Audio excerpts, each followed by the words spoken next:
Hi, thanks for joining us today. I'm Brad Rue with Action Financial Strategies, and today we're going to discuss what to do with an inheritance. Stay tuned.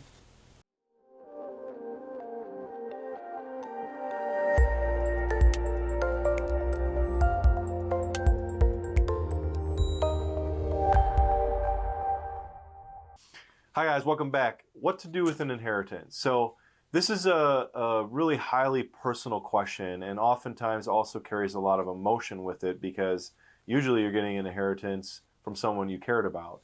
And so this answer to this question isn't black and white, but we're going to go through a few things that hopefully can get you to a decision, or at least get you thinking about how to best approach this for you. So first of all, I want to discuss not necessarily the method of what to do with an inheritance, but the motive behind what to do with an inheritance. And what do I mean by that is your motive should improve your financial condition rather than thinking of just blowing it on a bunch of fun and games. We want to have a good motive for or objective to how we go ahead and use this money for our financial future. So with that, here's a couple ideas that I'll first kind of walk through some methods that cover more financial risks and into then more aggressive or growth type ideas. And these ideas, again, I assume is you getting a lump sum, right? This isn't what kind of tax strategies I might be able to use with inherited IRAs or other things. So that's for another topic, another day. But today we're going to talk about if you get a lump sum, or you're assuming you're going to get a lump sum of cash, what to do with that income. First off, this is unintuitive, but get a stable emergency fund. Crazy stats here. Typically, a lot of Americans are lacking in this area of finance, and many people don't even have $400 to $1,000 in emergency fund money, right? So there's some recent statistics that if emergency came up, medical, car, whatever it might have been, that you can't even come up with $400 to cover that. Most Americans, I would say, don't even have a couple months worth of spending covered, and that we saw that actually with our recent shutdowns, that people didn't have enough money to cover them a couple months. So hence why we had to get bailout packages and stuff, which isn't good. You want to be caught there. So general rule of thumb is 6 to 9 months of spending. So if I know I need, say, $5,000 a month in order to cover all my basic necessities, it doesn't leave much room for maybe anything else, but at least I know I can keep the food on the table and the lights on, then I should have 6 months of income saved up. So $30,000 saved up in a nice, easy to access account. Moving along that idea of addressing the risks first, we're going to want to talk about paying down or paying off debt. So this, again, may not be intuitive for a lot of people, and so I want to approach this first with things that are highest interest. So that's really easy to figure out. We just look at what we have financed out there, whether it be credit cards, which undoubtedly are the highest risk and highest interest, and move our way through things like depreciating assets like vehicles, and kind of go down the line all the way to like student loan debt and perhaps even a mortgage. If you got a little bit of a mortgage left, maybe you want to just pay it off and be done with that and not have to worry about making those consistent cash flow payments out every month. So there's an idea. Kind of moving along the lines of saving and investing and the risk. One idea is if you have a high deductible medical plan. So this is typically a high deductible insurance plan through an employer, whether it be you or your spouse, and being able to then go out, maybe your employer doesn't offer it, but if you have a true high deductible savings plan, insurance plan at work, you can use a HSA, which stands for Health Savings Account. What does that mean? Well, basically, we can take funds and contribute up to a maximum amount every year, and that goes up a little bit every year with inflation when the IRS sets the inflation rates on those numbers. But it's several $1,000s that you can stick away into what I call a medical IRA, because when I make that contribution, I actually can take a deduction on my taxes for that contribution.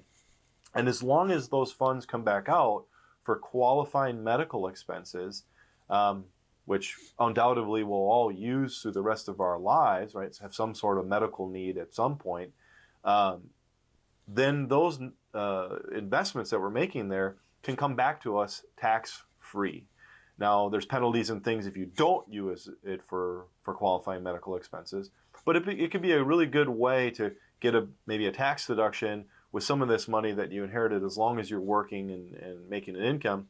And we all know we're going to have those medical expenses later, so it could be a really useful tool for you to fund over the maybe one or several years, depending on how much you got in an inheritance.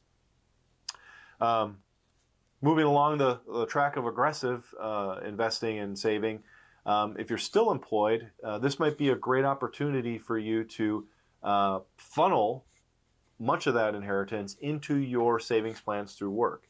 A good example would be if you have a 401k, let's say, and they have a Roth feature, right, inside of the 401k plan. And maybe you're not maxing out your 401k plan. Maybe you're not even participating.